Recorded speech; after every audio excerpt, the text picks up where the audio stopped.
রাজুদা রাজুদা রাজুদা social media খুললে এখন চারিদিকে 30 টাকার পাওয়াটা ছেয়ে গেছে। সে দিলজিৎ হোক কিংবা আমাদের রূপম ইসলাম, এদের সাথে যতটা বেশি অ্যাটেন্ডেন্স থাকে তার থেকে বেশি লয়াল অ্যাটেন্ডেন্ট রাজুদার পাওয়াটার লাইনে দেখতে পাওয়া যায়। ঠিক এই ক্রেজের জন্য রাজুদার পাওয়াটার দাম এখন 30 থেকে বেড়ে 40 হয়ে গেছে, যেখানে আতেল মার্কা ব্লগারদের প্রশ্নের আইকিউ ঠিক হাঁটুর নিচেই পড়ে রয়েছে। প্রতিদিন আসবে কিছু আতা কালের মার্কের প্রশ্ন নিয়ে, সঙ্গে মাইকগুলো জামার মধ্যে গুজে দিয়ে ব্যাস শুরু। মাইকগুলো দিশেহারা রীতিমতো নিজেদের মধ্যে মারপিট শুরু করে দেয়। রাজুদার জামায় কে কোন জায়গায় বসবে, শেষ মেশে জায়গা খুঁজে না পেয়ে গরম তরকারির মধ্যে ঝাঁপ দিয়ে দেয়। এই ব্লগারদের প্রশ্নের কোনো মা বাপ নেই, প্রতিদিন সেম প্রশ্ন। 300-500 পিস পরোটা বেলতে তা কতটা সময় লাগে?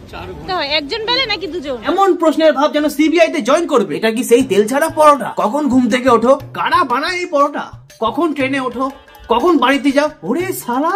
আর একটু খতিয়ে দেখলে হয়তো দেখা যাবে কেউ কেউ এই বিয়ের সিজনে বিয়ের পিড়ি ছেড়ে রাজুদা পরোটা কিভাবে বানায় সেটা দেখতে রাজুদার বাড়িতে গিয়ে হ্যারিকেন জ্বালিয়ে বসে পড়েছে।